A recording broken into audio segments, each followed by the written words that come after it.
How am I ever to know? What was your name? Cruella. Emma and I'm going to say Emily. How are we doing this today? Can I say Emily? Are we close enough for that? Emily, yes, I would love it. Ace. Okay. Emma, here's a question for you. Would you feel comfortable calling Emily at this point an honorary Brit? Oh, yeah, absolutely. You look vaguely familiar. I look stunning. I don't know about familiar, darling. No, I'm going to give her my damehood. I'm going to give her the badge. But actually, there's two badges. I could give her half the badge. And she could be the dart, and I could be the me. It works. Perfect. It works. I'll check it out, obviously, with HRH, but I'm sure she'll be fine with it. I'm glad we've come to this conclusion today because I had a whole bunch of evidence here. We've got the whole Cruella accent full stop, right? Your hair, is it real? Black and white ball. I like to make an impact. Right. There's Brilliant. smashing the word schedule. Don't think I didn't notice. We've got all of the favourite, right? That was you I saw on the horse this morning. I'm a servant. Where would I get a horse? Perhaps you dreamt of me. And finally, massive Spice Girls fan. Right. There is that. Yeah, and don't forget the moment where you say in this movie, "Oh farts." Oh, farts. And also, I will say, in life, I've now adopted, instead of scoot over, I do say budge up. You know? That's huge. I don't mean to brag, but I use it in daily life. I can't believe you brought it up so casually. Maybe I am British. No warning. It's foolish. Unhinged. Well, you're fired. Why are you speaking? I think you've nicked me. Now, you guys are both super professionals, obviously, but were there moments shooting this movie where you might have cracked up just a tiny bit on camera? Maybe when you're riding on the side of a bin lorry with a massive rubbish dress. When it comes to breaking character, I'm extremely unprofessional. I do laugh almost all the time, and I've gotten in legitimate trouble for it before because I can't keep a straight face. Emma throwing her fork and her cloth napkin out of the window when we're sitting in the car made me laugh every time. But I didn't get in trouble. Okay. I didn't get in trouble on this one. The thing is, I was born brilliant. Born fast. And a little bit mad. Speaking of laughter, Emily, what's the trick to a good Cruella laugh? Because it is iconic. It was a lot of listening to Tallulah Bankhead and trying to Very good. that laugh.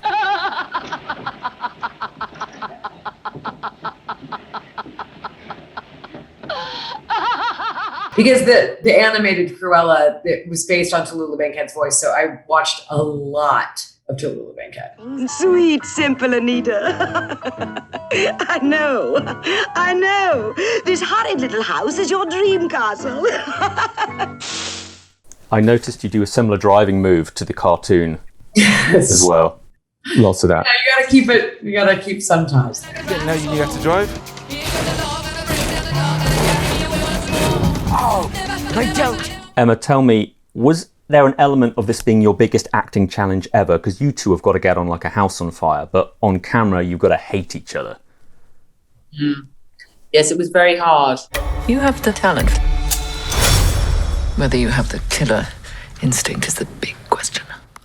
It was very hard. I had to go into a darkened room and think evil thoughts for hours on end before I even thought about beginning to approach Stone with anything even remotely resembling resentment or a dark thought of any kind. Yes, it was very hard. In fact, Craig Gillespie, the director, had to prevent me on many occasions from flinging my arms around her and crushing her to my bosom at every available opportunity because I love her so much. So yes, it was perhaps the biggest acting challenge I've ever had. And I salute you for it. I've got to say, Emily, was there a moment early on where you spent maybe 2 or 3 days taking selfies of yourself? I did it in every single costume. And you designed this? You did. actually.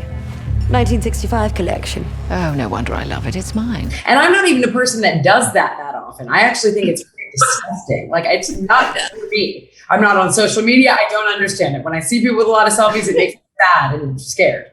But I did it a lot because it was the genius of Nadia Stacey doing the hair and makeup, Jenny Bevan with these costumes. It almost felt like it wasn't taking a selfie of myself, but of their work and what they had done. And like, I needed evidence of it in some way. It was so cool. So I'm very justified in taking selfies. I did think the moment where you're standing on top of a car, Emma's inside, and the whole train is covering her, that's an immediate photo moment. Immediately. It's pretty great. I know. I want it was to really run hard past- to get all of you, wasn't it? When you were standing on the car, holding the camera up, you couldn't get the whole thing in, could you? And it was really difficult. Any selfie, you needed one of those stick things that they sell on bridges. Yes. Yeah. It's just so hard. You suffer for your art. I'll leave you with this. We've talked before, Emily, about the desire to break the fourth wall and look at the camera. This feels like one of those movies that really wants you to do that. That's the past. I'm Cruella. Could you talk to me a bit about the tone and how close you got to that sort of thing? Well, the great thing about the way Craig Gillespie shoots, although it is a little bit odd because it's within scenes, you do look at a piece of tape on the matte box of the camera, and that's why it looks like the characters are basically looking straight down the lens. So I almost felt like I got to do it. And what he's talking about is that in almost every movie, I want to break the fourth wall and start talking to the audience. Let me just begin by saying that there are two sides to every story, and this is my side. I think that every movie should be Ferris Bueller. And then we should turn and wink and explain what's going on to the audience. But, you don't really get to do it very often. No. Look, I don't want to give you notes, but Pride and Prejudice would have been that much better. Like this. Sense and sensibility. Sensibility. Oh. Never mind. I want to go jump off a bridge now and get myself a selfie stick. So I'll see you there. It's fine. I'll stop you. I'll prevent you and we'll go and have a drink. I love it. I love you. Goodbye, Emma. Goodbye, Emily. Mwah. All right, we should put on some music or something. Lighten the mood.